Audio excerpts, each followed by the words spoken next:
le couteau s'enfonça dans ma poitrine comme une caresse glacée, et je sentis mon sang chaud couler sur mes doigts tremblants, tandis que le rire étouffé de ma femme résonnait dans l'ombre de notre appartement haussmannien. « Tu as toujours été si naïf, Alexandre, murmura-t-elle, ses lèvres peintes en rouge sang effleurant mon oreille, avant que le monde ne bascule dans un tourbillon de noir absolu. Et puis, rien ou du moins, c'est ce que je crus, jusqu'à ce que l'agonie se dissolve en un bourdonnement familier, le vrombissement d'un moteur de scooter sur les quais de Seine, l'odeur de croissants frais montant d'une boulangerie voisine, et mes yeux s'ouvrant sur un miroir embué dans la salle de bain de notre ancien appartement, 5 ans en arrière, le jour de notre mariage. Je clignai des paupières, le cœur cognant comme un marteau-piqueur contre mes côtes. Ce n'était pas un rêve. Mes mains, jeunes et sans les cicatrices de la prison, agrippèrent le lavabo en marbre. 35 ans, pas 40. La cravate de soie autour de mon cou était neuve, le costume sur mesure encore imprégné de l'odeur de la teinturerie. Isabelle riait dans la pièce d'à côté, sa voix légère comme une brise d'été, appelant les invités à trinquer. « À nous, mon amour !» cria-t-elle. « À nous !» Les mots me frappèrent comme un second coup de poignard. Je me rappelais tout, la trahison, les mensonges, le complot ourdi dans l'ombre des salons parisiens. Pierre, mon associé, ce serpent au sourire carnassier, et elle, ma femme, qui m'avait vendu pour un empire bâti sur mon dos. J'étais mort en prison, empoisonné par un suicide orchestré, après qu'ils m'eurent accusé du meurtre de leur amant commun, un crime qu'ils avaient commis eux-mêmes pour couvrir leurs dettes et leurs adultères. Je m'essuyais le visage, l'eau froide chassant les dernières brumes du passé. Non, pas le passé. L'avenir que j'allais défaire. Une vague de nausée me submergea, mais je la repoussai. J'avais une seconde chance, un retour impossible, un don du diable ou des dieux, peu importait. La vengeance coulait déjà dans mes veines comme un vin corsé de Bordeaux. Paris, cette ville de lumière et d'ombre, allait être le théâtre de ma renaissance. Et eux? Ils ne verraient rien venir. Pas avant qu'il ne soit trop tard. Je sortis de la salle de bain, forçant un sourire sur mes lèvres. La cérémonie battait son plein dans le petit salon, avec ses moulures dorées et ses tapis persans. Isabelle, radieuse dans sa robe blanche vaporeuse, virevoltait parmi les invités, des banquiers bedonnants, des avocats aux cigares éteints, et Pierre, déjà là, son verre de champagne à la main, ses yeux froids comme l'acier balayant la pièce. Il me vit et leva son verre. « À ton bonheur, Alexandre. Que cette union porte nos affaires au sommet. » Ces mots étaient miel, mais je connaissais le venin dessous. 5 ans plus tard, ce même homme m'aurait poignardé dans le dos, littéralement, pour s'emparer de notre start-up en tech financière, Lumière Finance, que j'avais fondée avec mon sang et mes nuits blanches. Je trinquis avec lui, nos verres s'entrechoquant dans un tintement cristallin. Au sommet, Pierre. Et au-delà. Ma voix était ferme, mais intérieurement, je cataloguais déjà les failles, les faiblesses. Il avait une maîtresse cachée, une dette de jeu au cercle de l'Union interalliée, et un passé trouble, un détournement mineur étouffé par son père, un juge influent. Isabelle, elle, cachait son addiction au jeu, et pire, son rôle dans la mort de son premier mari, un accident de voiture que j'avais toujours soupçonné. Mais maintenant, je savais. Tout. Les nuits passées à fouiller leurs mets volés dans ma cellule, les confessions arrachées à un codétenu corrompu par de l'argent que je n'avais plus. La soirée s'étira en un tourbillon de toasts et de rires forcés. Je dansais avec Isabelle sous les lustres étincelants, sa main dans la mienne comme un serpent lové. « Tu es si distant ce soir, mon chéri » murmura-t-elle, ses yeux verts pétillants de faux reproches. Est-ce le trac? Je l'attirai plus près, inhalant son parfum de jasmin. Non, c'est l'excitation. L'idée de tout ce que nous allons conquérir ensemble. Elle rit, ignorant que ces mots étaient une promesse de destruction. Tandis que les invités s'éparpillaient, je m'éclipsais dans le bureau adjacent, un verre de cognac à la main. Mon ordinateur portable, un reliquat de 2020, bourdonnait doucement. J'ouvris un navigateur incognito au pas pour surfer, mais pour me rappeler les dates clés. Le premier investissement de Pierre, dans 3 mois. Le premier mensonge d'Isabelle, dans 6. Et le meurtre, le meurtre de leur amant, Julien, dans 4 ans, lors d'une croisière sur la Seine, maquillé en suicide. Je n'allais pas les laisser recommencer. Pas cette fois. Mais la vengeance n'est pas un sprint, c'est un marathon dans les ruelles sombres de Montmartre, où chaque pas échoua comme un glas. Je commençai par le plus simple, infiltrer leurs secrets avant qu'ils ne m'étouffent. Le lendemain matin, tandis qu'Isabelle ronflait doucement, ivre de champagne, je fouillai son téléphone. Le mot de passe? Notre date d'anniversaire, bien sûr. Ironique.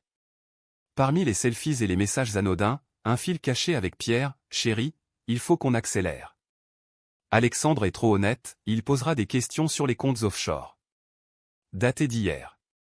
Mon sang se glaça, mais un sourire carnassier étira mes lèvres. Il complotait déjà. Parfait.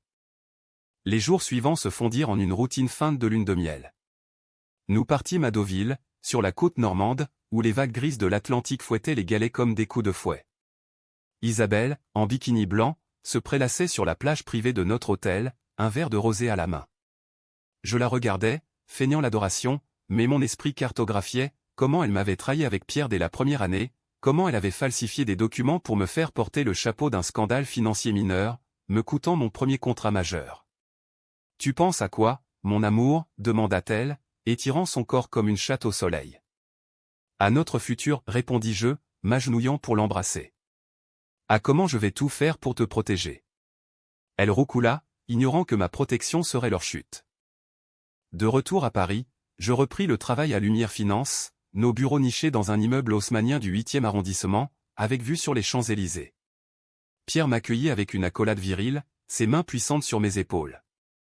Prêt à révolutionner la finance, vieux?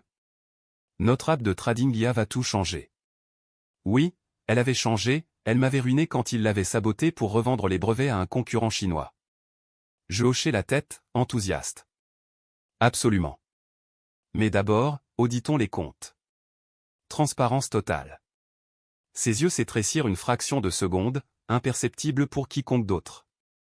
Bien sûr. Tout est clean. Ce soir-là, seul dans mon bureau après l'heure, je piratai son ordinateur, une astuce apprise en prison d'un hacker repenti. Les dossiers s'ouvrirent comme des fleurs vénéneuses, transferts occultes vers des comptes au Caïman, email codé avec Isabelle sur un plan B si je devenais un problème. Et là, le premier fil de l'Ariane, une mention de Julien, l'amant, notre atout pour le chantage. Julien, un journaliste d'investigation qui avait flairé leur magouille et menacé de tout révéler. Il l'avait noyé lors de cette croisière fatale, et m'avait piégé en plantant des preuves dans mon casier. Ma main trembla sur la souris. La rage bouillonnait, un feu liquide dans mes entrailles. Mais je ne pouvais pas frapper maintenant. Pas sans armes. La première étape de la vengeance, semer le doute. J'envoyai un email anonyme à un contact chez la concurrence, un vague allié de l'époque, avec un extrait des transferts. Regardez ça. Lumière Finance cache des squelettes. Puis, à Isabelle, un cadeau, une boîte de chocolat de chez Debauve et Gallet, avec une note, pour la plus belle menteuse de Paris. Bise, un admirateur. Elle rit en me la montrant, mais je vis la peur dans ses yeux. Les semaines passèrent en un balai de faux-semblants. Nos dîners aux chandelles au Fouquet's, où Pierre nous rejoignait pour discuter affaires, étaient des champs de mines verbales. Je posais des questions innocentes, et si on diversifiait vers les cryptos? Moins de risques offshore. Pierre transpirait légèrement sous son col roulé. Isabelle changeait de sujet vers des futilités, comme notre projet de bébé. Un bébé. Dans ma vie précédente, elle avait avorté en secret, prétendant une fausse couche, pour ne pas compliquer le plan. Cette fois, je l'encourageais. Imaginons une famille, Isabelle. Ça nous lierait pour toujours. Elle sourit, mais son regard glissa vers Pierre. Bientôt, les premiers craquements apparurent. Un appel de notre banquier, des irrégularités mineures dans les flux. Pierre accusa un stagiaire, mais je vis la sueur perler sur son front. Isabelle devint distante, ses nuits entre copines se multipliant. Je les suivais, ombre dans les rues pluvieuses de Paris, jusqu'au café discret du Marais où ils se rencontraient. Assis à une table d'angle, leurs mains entrelacées sous la nappe, ils murmuraient, ils soupçonnent quelque chose. On doit avancer le plan Julien. Mon cœur se serra. Julien était encore vivant, un jeune loup de 28 ans chez Le Monde, fouineur et idéaliste. Dans 4 ans, il serait leur victime. Peut-être pouvais-je le sauver ou l'utiliser. La nuit, seul dans notre lit king size, tandis qu'Isabelle dormait, je planifiais. La vengeance devait être française, élégante, impitoyable, avec un soupçon de tragédie shakespearienne. Pas de coups bas immédiats, mais une érosion lente, comme l'usure des pierres par la Seine. Je contactai un privé, un ex-flic déchu nommé Raoul, via un forum obscur sur le dark web. J'ai besoin de dossiers sur Pierre Duval et Isabelle Laurent. Tout. Il répondit en 24 heures, 5 000 €, payés en cash au Père Lachaise. J'y allai à l'aube, déposant l'enveloppe sur une tombe anonyme, et reparti avec un dossier cartonné, photo de Pierre avec des bookmakers, relevé d'Isabelle montrant des dettes de 200 000 € au casino d'Anguien. Le twist personnel vint comme un coup de tonnerre. Parmi les papiers, une lettre d'avocat datée d'il y a 2 ans avant notre mariage. Isabelle avait consulté pour un test de paternité. Le père du bébé qu'elle portait alors? Pierre. Elle avait choisi de l'avorter pour me séduire, me voyant comme le marchepied idéal vers la richesse. La trahison n'était pas seulement professionnelle, elle était viscérale, une profanation de tout ce que j'avais cru pur. Je serrai le poing jusqu'au sang, un ongle s'enfonçant dans ma paume. Il ne méritait pas une mort rapide. Il mériterait l'enfer sur terre. Les feuilles mortes tourbillonnaient sous mes pas pressés le long du boulevard Saint-Germain, l'air automnal chargé d'une humidité qui collait à la peau comme un remords. Il était temps d'accélérer. Julien Moreau, le journaliste, travaillait encore au bureau de Le Monde, dans le 14e, un bâtiment anonyme aux fenêtres grillagées contre les regards indiscrets. Je l'avais repéré sur LinkedIn, photo d'un gamin aux cheveux en bataille, sourire franc, bio vantant la vérité comme arme. Dans ma vie passée, il avait été mon salut involontaire, ses articles posthumes avaient semé le doute sur mon innocence, mais trop tard pour moi. Cette fois, il serait mon allié. Je l'approchai lors d'un vernissage au centre Pompidou, un événement mondain où les élites parisiennes se pavanaient comme des paons sous amphétamine. Isabelle insistait pour y aller, c'est bon pour le networking, chérie. Pierre était là aussi, négociant avec un galeriste véreux. Je me frayais un chemin parmi les coupes de Sancerre et les murmures feutrés, repérant Julien près d'une installation vidéo abstraite, carnet en main. Monsieur Moreau? Alexandre Laurent, Lumière Finance. J'ai lu votre papier sur les paradis fiscaux. Brillant. Il rougit légèrement, serrant ma main avec enthousiasme. Merci. La finance opaque, c'est le cancer de notre époque. Nous parlâmes 1 heure, moi distillant des anecdotes sur les pratiques douteuses de certains acteurs sans nommer Pierre, bien sûr. À la fin, je glissai, si vous cherchez du concret, j'ai des amis qui pourraient partager des insights. Il nota mon numéro, les yeux brillants. Semence plantée. De retour à la maison, Isabelle me cuisina, ce journaliste? Attention, il a la réputation de creuser profond. Je ris, l'embrassant sur le front. Juste du business, ma chérie. Rien qui te concerne. Mais tout la concernait désormais. Les fissures s'élargirent comme des veines de marbre fissurées. Pierre appela un matin, voix tendue, Alex, on a un problème. La banque gèle un compte. Quelqu'un a leaké des infos. Je feignis la surprise. Merde. Tu penses à qui? Silence. Peut-être un concurrent. Ou un insider. Nous nous vîmes aux Zinc du De Gaulle, un bistrot enfumé du 7e. Ses mains tremblaient sur son espresso. Il faut nettoyer ça. Discrètement. Je hochai la tête. Laisse-moi m'en occuper. J'ai des contacts chez les auditeurs. En vérité, j'alimentais le feu, un second email anonyme, cette fois à la brigade financière, avec des coordonnées précises. Isabelle, de son côté, sombrait. Je la vis un soir, de retour d'Anguien, les yeux rougis, un chèque froissé dans son sac. Rien, juste une soirée fille, mentit-elle. Je ne dis mot, mais commandai un abonnement anonyme à un service de surveillance, ses dettes grimpaient, 50 000 de plus en 1 mois. La nuit, elle se tournait et se retournait, murmurant dans son sommeil, « Pierre, sauve-moi ».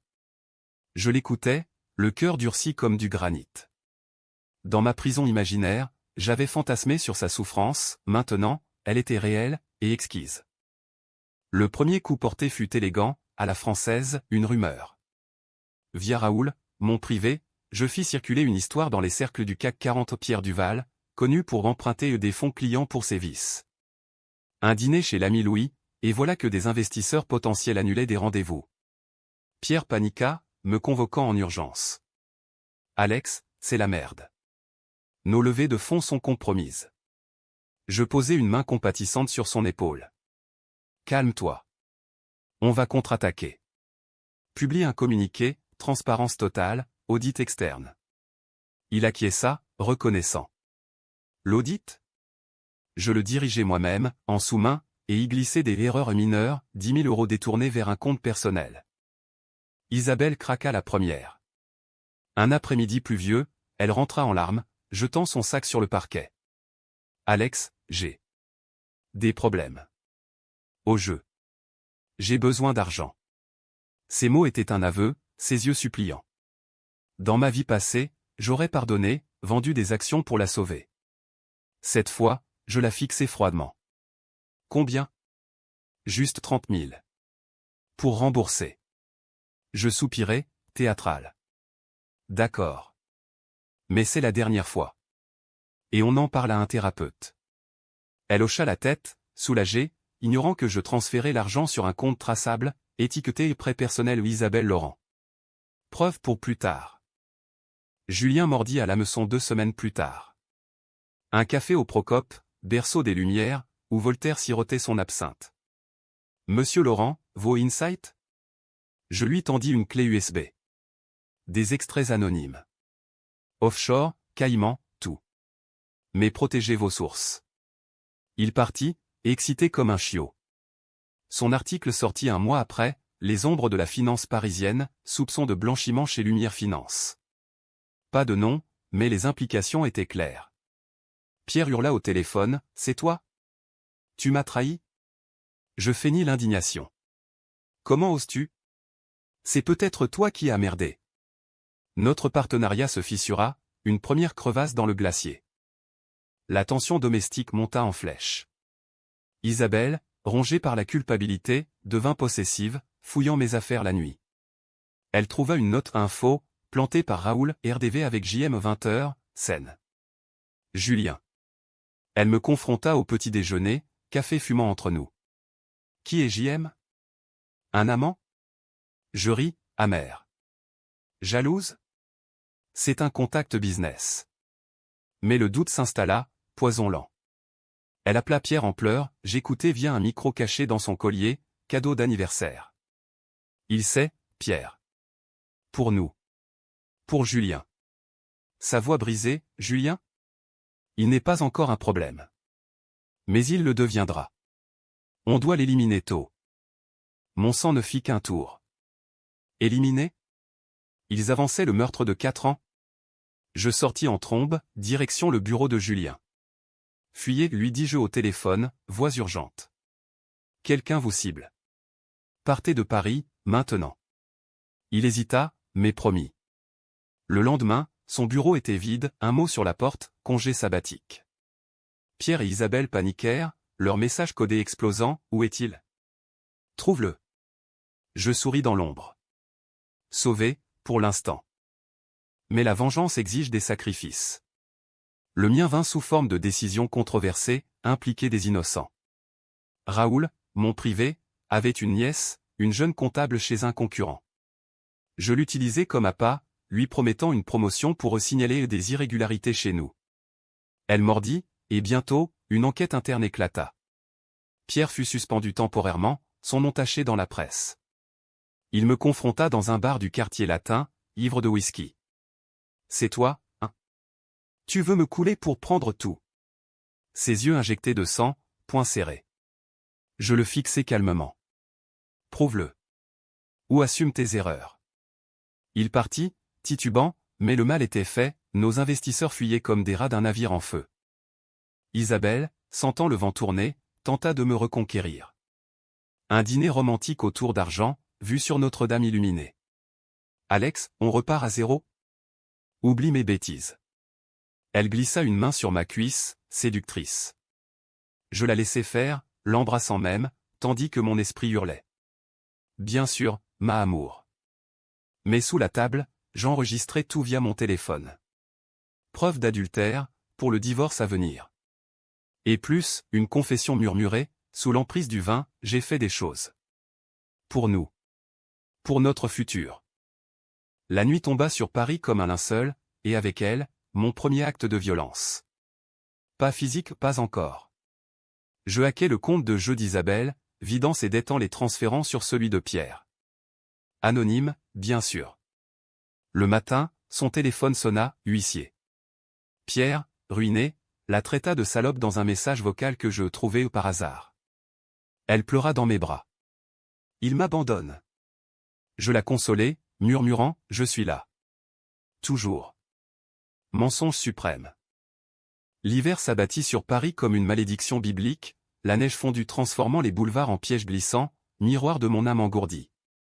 Lumière finance vacillait, les clients se raréfiaient, les employés murmuraient dans les couloirs au néon froid. Pierre, réintégré sous condition, marchait sur des œufs, son arrogance craquelait comme un vase de sèvres brisé. Il me proposa une réconciliation lors d'un déjeuner au Plaza Athénée, caviar et homard noyés dans une sauce au citron. Alex, on a été idiots.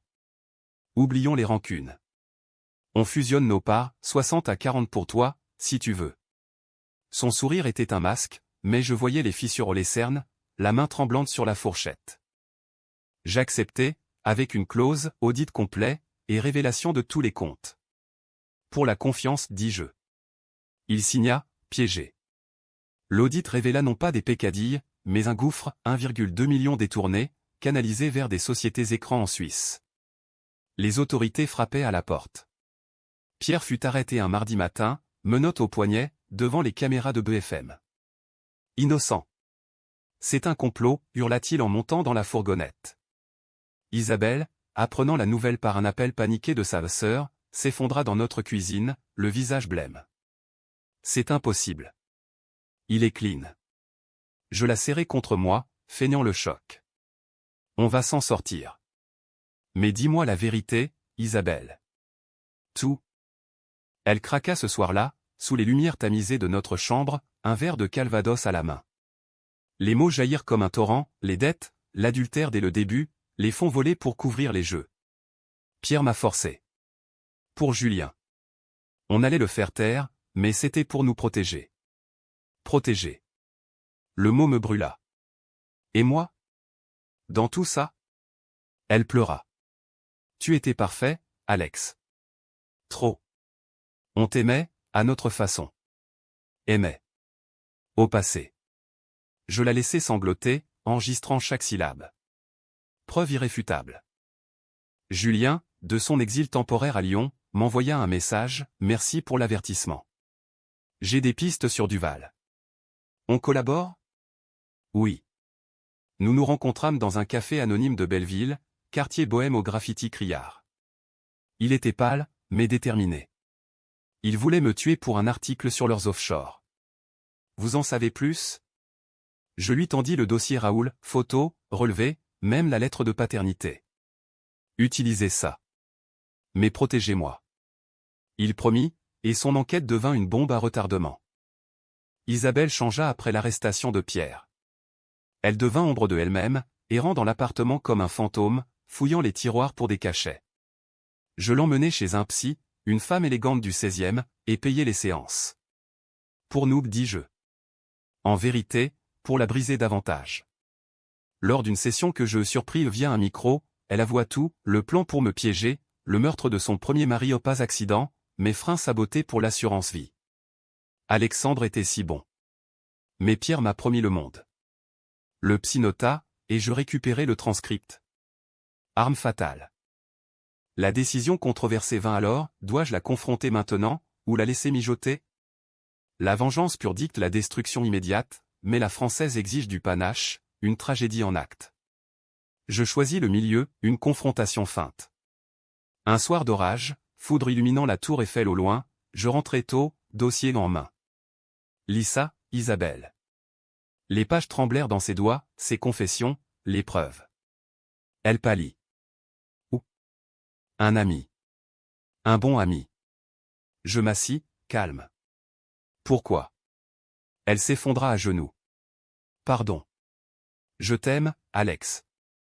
Vraiment, maintenant. Mensonge. Mais je jouais le jeu, preuve ton amour. Témine contre Pierre. Sauve-nous. Elle accepta, terrifiée. Son témoignage, sous serment, fit basculer le procès, Pierre, accusé de fraude aggravée et tentative de meurtre. Les journaux titraient, scandale lumière, la femme du fondateur balance l'associé. Paris bruissait de ragots, des dîners en ville au couloir de l'Élysée. Pierre, depuis sa cellule de la santé, jura vengeance, un avocat me contacta. Monsieur Duval dit que vous paierez. Je ris. Il paierait déjà. Mais le twist s'annonça comme un brouillard sur la Loire. Raoul m'appela un soir, votre femme. Elle n'est pas clean. Elle a rencontré un homme, hier. À l'hôtel Lutetia. Je filai là-bas, cœur serré. À travers la porte entr'ouverte de la suite, je la vis, enlacée avec un homme plus jeune, financier d'une banque rivale. Pas Pierre. Un nouveau. Il faut que je sorte d'ici, chérie. Alexandre soupçonne. Le lit défait, leurs rires étouffés. La trahison, infinie. Je repartis sans un mot, la rage un volcan en éruption. Le lendemain, je confrontai le nouveau amant, un certain Marc, dans son bureau de la Défense. Laissez Isabelle. Ou votre carrière finit en miettes. Il blêmit, connaissant ma réputation naissante de requin. C'est elle qui. Je l'interrompis, fichez le camp. Il obéit. Isabelle, rentrant, trouva un mot, je sais pour Marc. Dernière chance. Elle paniqua, me suppliant au téléphone. C'était rien. Un flirt. Je raccrochai, et appelai mon avocat, procédure de divorce lancée, avec gel des actifs. Julien publia son coup de maître, un dossier explosif dans Le Monde, liant Pierre à un réseau de blanchiment impliquant des politiques. Arrestation en cascade, dont un député influent. Pierre se suicida en cellule pendu avec ses lacets, note, la trahison tue. Ironie. Isabelle, citée comme témoin clé, fut protégée. Pour l'instant. Mais ses dettes la rattrapaient, les huissiers saisirent notre appartement. Elle vint me voir, échevelée. Aide-moi, Alex. Pour l'amour de Dieu. Je la regardai, froid. L'amour? Tu ne sais pas ce que c'est. Et je la laissai partir, dans la nuit parisienne, seule. Pourtant, la culpabilité me rongeait. Était-ce vengeance, ou sadisme? Une nuit, errant sur le pont des Arts, cadenas d'amour brisé sous la lune, je repensais à ma mort, le couteau, son rire. Non. Il méritait pire. La phase finale approchait, le meurtre anticipé de Julien n'avait pas lieu, mais Isabelle, acculée, ourdissait un nouveau plan. J'interceptai ses mets, contact avec un nettoyeur serbe, pour régler le divorce à l'amiable. Me tuer, encore. Twist, elle était enceinte. De Marc? Non, des tests montraient, mien. Le bébé que j'avais encouragé. Ironie cruelle. Je décidai, la confronter au sommet. Une croisière sur la Seine, comme dans le futur fatidique. Pour clore le chapitre, dis-je. Elle accepta, espoir dans les yeux. Le bateau glissait sous les arches, lumière dansant sur l'eau noire. Isabelle, dis la vérité sur ton premier mari. Elle hésita, puis avoua, j'ai payé pour les freins. Pour l'argent. Je hochai la tête. Et moi? Le couteau. C'était Pierre. Je n'ai pas pu l'arrêter. Mensonge partiel. La police avait conclu suicide, mais je savais. Finissons en. Je sortis un dossier final, ces crimes, prêt pour la justice. Témigne, où je publie.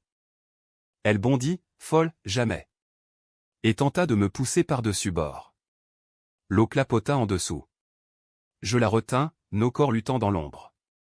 Tu me tues encore, murmurai-je. Elle hurla, tu n'es pas toi. Qui es-tu? La révélation, dans sa panique, elle avait deviné mon secret, peut-être un flash de déjà-vu. Le bateau accosta, la police, alertée anonymement, l'arrêta pour agression. Bébé ou pas, la justice suivrait. Le printemps fleurit sur Paris avec une ironie mordante, les cerisiers du Luxembourg saignant rose contre un ciel trop bleu, tandis que ma vie ou ce qu'il en restait se délitait en lambeaux judiciaires. Isabelle, incarcérée à Fresnes en attente de son procès pour complicité de fraude et tentative d'homicide, m'envoyait des lettres manuscrites, encre tremblante sur papier pelure, mon amour, c'était une erreur. Le bébé. Notre bébé. Sauve-moi. Le bébé. Échographie jointe, un point noir pulsant comme un accusateur.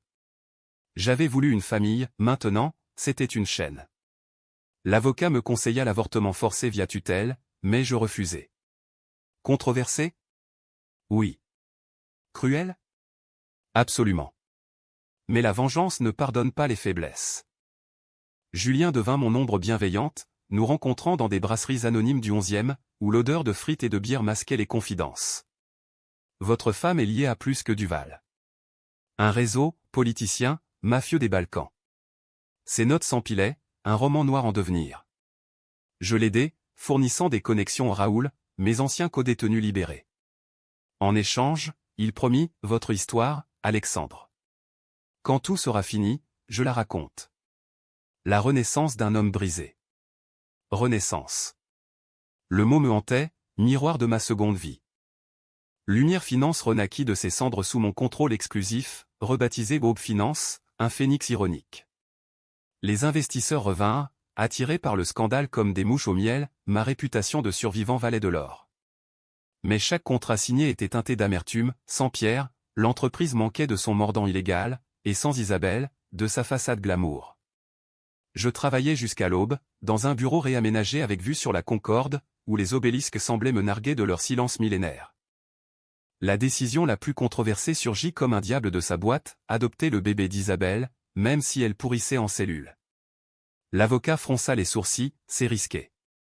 Elle pourrait réclamer la garde post-procès. Je signai les papiers malgré tout. Il portera mon nom. Et apprendra la vérité un jour. Était-ce amour résiduel, ou ultime torsion du couteau? Les psys appelaient ça le syndrome de Stockholm inversé, moi, je l'appelais équilibre. Le petit naquit en juillet, un garçon aux yeux verts comme sa mère, prénommé Victor Victoire, en latin. Je le tins dans mes bras à la clinique, son cri perçant l'air stérile, et pour la première fois depuis ma renaissance, des larmes coulèrent. Pas de joie, mais de deuil, pour l'homme que j'aurais pu être. Isabelle, lors d'une visite au parloir grillagé, me supplia à travers la vitre, laisse-moi le voir. S'il te plaît. Son visage amaigri, cheveux ternes, l'uniforme orange la rendant vulgaire. Pourquoi? Pour le corrompre comme tu m'as corrompu? Elle sanglota. Je regrette tout. Le couteau, les mensonges. C'était la peur. Peur. Le mot me fit rire, un son rauque. La mienne, quand j'étouffais dans cette cellule? Ta peur ne vaut rien. Je partis, laissant son cri derrière moi. Dehors, Paris bourdonnait, touriste sous la pluie fine, accordéoniste jouant la vie en rose. Ironie. Julien boucla son enquête en août, un livre manuscrit, Ombre sur la Seine. Il y dépeignait Pierre comme un Iago moderne, Isabelle comme une Lady Macbeth falote, et moi comme un anti-héros ambigu. Vous êtes le pivot, Alexandre. Victime ou justicier? Je corrigeais, les deux. La publication fit scandale, vente record, débat à la télé où des intellectuels parisiens disséquaient ma vengeance froide. Certains me vantaient comme un Dumas vengeur, d'autres, comme un monstre sans cœur. Gênant, mais utile, l'opinion publique penchait pour moi, isolant Isabelle davantage. Le procès d'Isabelle s'ouvrit en septembre, cour d'assises de Paris, un théâtre de marbre et de murmures. Je témoignais, voix posée, déroulant les preuves comme un parchemin, enregistrement, mais, le couteau retrouvé dans une perquisition post-arrestation, gravé de ses initiales. Elle m'a poignardé, messieurs. Littéralement. Les jurés, mixtes de bourgeois et d'ouvriers, hochèrent la tête. Son avocat plaida la manipulation par Pierre, la fragilité psychologique. Une femme brisée par un système patriarcal. Foutaise. Mais le bébé joua, photo de Victor dans mes bras, attendrissant les cœurs. Verdict, 20 ans, non réductible. Elle hurla en sortant, tu m'as tué, Alex. Soulagement? Non. Vide. La vengeance accomplie laissait un creux, comme un vin bu trop vite. Victor grandissait, premier sourire à 3 mois, premier pas à 1 an aux dates marquées dans un agenda que je cachais. Julien, devenu ami, me mit en garde, ne deviens pas eux. Laisse aller. Mais comment? Les nuits, je revivais ma mort, le couteau, le rire. Et si c'était un cycle? Ma renaissance n'était-elle qu'un sursis pour une nouvelle trahison? Le twist final frappa comme la foudre sur la flèche de Notre-Dame. Raoul, agonisant d'un cancer fulgurant, m'appela, une dernière info, patron. Votre femme. Elle n'a pas agi seule pour le premier mari. C'était vous qui avez payé le mécano, anonymement. Pour l'assurance, après son refus d'investir dans votre start-up. Mensonge? Non, un chèque tracé, daté de 2018. J'avais oublié ou refoulé. Dans ma jeunesse, avant Isabelle, j'avais flirté avec le crime, un pot de vin pour accélérer le lancement de Lumière. Le mécano, corrompu, avait mal saboté, accidentel, mais mortel. Isabelle l'avait appris, utilisé comme levier pour me piéger plus tard. Le miroir se brisa. Étais-je le monstre? La victime originelle, portant le péché originel? Victor gazouilla dans son berceau, innocent. Je le pris, le serrant fort. La vengeance, cette salope élégante, m'avait rendu l'appareil, j'avais gâté le crime que j'accusais. Pourtant, je ne fléchis pas. J'appelais Julien, ajoute un chapitre. La vérité complète. Le livre réédité devint Bible, me dépeignant nu, homme brisé, vengeur impur. Paris, ville de jugement, me pardonna ou feignit. Victor grandit, apprenant l'histoire à 10 ans, « Papa, as-tu été méchant ?» Oui. Mais j'ai essayé de réparer. L'automne suivant ramena les feuilles d'or sur les allées du bois de Boulogne, et avec elles, une paix précaire, tissée de routine, matinée avec Victor au parc Monceau, où il courait après les pigeons avec une joie primitive, après-midi à Haute-Finance, empire consolidé, coté en bourse sous mon nom seul. Les ombres s'estompaient, Pierre mort, Isabelle fanée en cellule, Julien célébré comme un Zola moderne. Pourtant, le vide persistait, un écho de ma propre noirceur révélée. Étais-je revenu pour venger, ou pour expier? Les nuits, Victor dormant à mes côtés dans la nouvelle maison de Passive à un hôtel particulier au volet vert, acheté avec les profits du scandale, je fixais le plafond, traçant des constellations imaginaires. La Renaissance n'effaçait pas les cicatrices, elle les gravait plus profond. Une lettre arriva un matin de brume, cachet de frêne. Isabelle, libérée conditionnellement après 8 ans pour bonne conduite et le témoignage de son psy sur une dépression sévère. Je veux voir Victor. Et toi? Pour clore. Clore. Le mot me fit sourire, amer comme un espresso serré. Raoul était mort, emportant ses secrets, Julien, en tournée promo à New York, injoignable. Seul, je décidai, la confrontation finale, non sur la scène, mais dans un café du Marais, neutre, bourgeois. Elle entra, vieillie, cheveux grisonnants noués en chignon lâche, tailleur gris anonyme, yeux verts ternis comme de l'absinthe éventé. Alexandre. Sa voix, un murmure. Je poussai un café vers elle. Isabelle. 10 ans. Victor, 10 ans aussi, attendait dehors avec une nounou aux décisions controversées, exposait l'enfant au passé. Elle but, main tremblante. Tu as gagné. Tout? Non. J'avais gagné une coquille. Le bébé. Victor. Merci de l'avoir gardé. Je haussai les épaules. Il est à moi. Pas à toi. Les mots coulèrent, regret, thérapie, un job de secrétaire dans une ONG rédemption feinte? Elle avoua, j'ai su pour le mécano. Dès le début. C'est pour ça que je t'ai piégé, tu étais comme moi, sale. Vérité nue. Je hochai la tête. Et le couteau? Pierre. Mais j'ai ri. Pour cacher la peur. Peur mutuelle, alors. Victor entra alors, curieux, maman? Le mot, apprit des livres. Elle pleura, tendant les bras. Il hésita, me regardant. Vas-y, dis-je.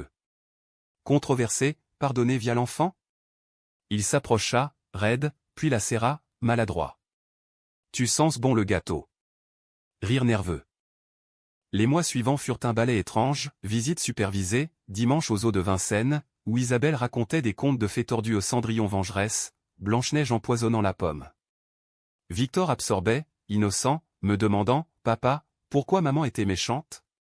Je répondais, « On l'est tous, parfois. Mais on choisit de changer. » Le livre de Julien, adapté en série Netflix aux Renaissances sanglantes, raviva les plaies, interview, où Isabelle apparaissait repentante, moi stoïque. Télérama titra, de victime à bourreau, l'ambiguïté française. Débats enflammés aux terrasses de Saint-Germain, où des intellectuels sirotaient leurs pastis en disséquant mon âme. La BKCH ou Happy End tordu culmina un soir d'été, pique-nique sur les berges de la Marne. Victor, courant pieds nus, trébucha dans l'herbe. Isabelle le rattrapa, riant. Je les vis, silhouette contre le soleil couchant, mère et fils, et moi, l'ombre. Reviens, murmura-t-elle plus tard, alors que Victor dormait dans la voiture. On pourrait recommencer. Ses yeux, implorants. La tentation, effacée, reconstruire. Mais le fantôme de ma mort hurla non. Trop tard. Tu as ton pardon, Victor en a besoin. Moi, non. Elle partit, larmes aux yeux, silhouette s'effaçant dans la nuit. Je rentrai, Victor sur l'épaule, et pour la première fois, dormis sans cauchemar. La vengeance, cette maîtresse jalouse, m'avait libéré au non en tuant, mais en révélant. Paris, éternel, bruissait dehors, klaxon, rire, la scène coulant impassible. J'avais vécu 2 vies, la 3e serait pour lui. Pas de gloire, pas de sang, juste une existence honnête, imparfaite, française jusqu'à l'os. Twist final, des années plus tard, Victor, devenu journaliste comme Julien, publia son propre livre, L'héritage du couteau. Il y décrivait non la haine, mais la résilience aux père et mère, monstres apprivoisés. Et moi? Je lis, vieux sur un banc du Luxembourg, sourire aux lèvres. La renaissance n'est pas un retour, c'est un choix. J'avais choisi la vie. Et ça, c'était la vraie victoire.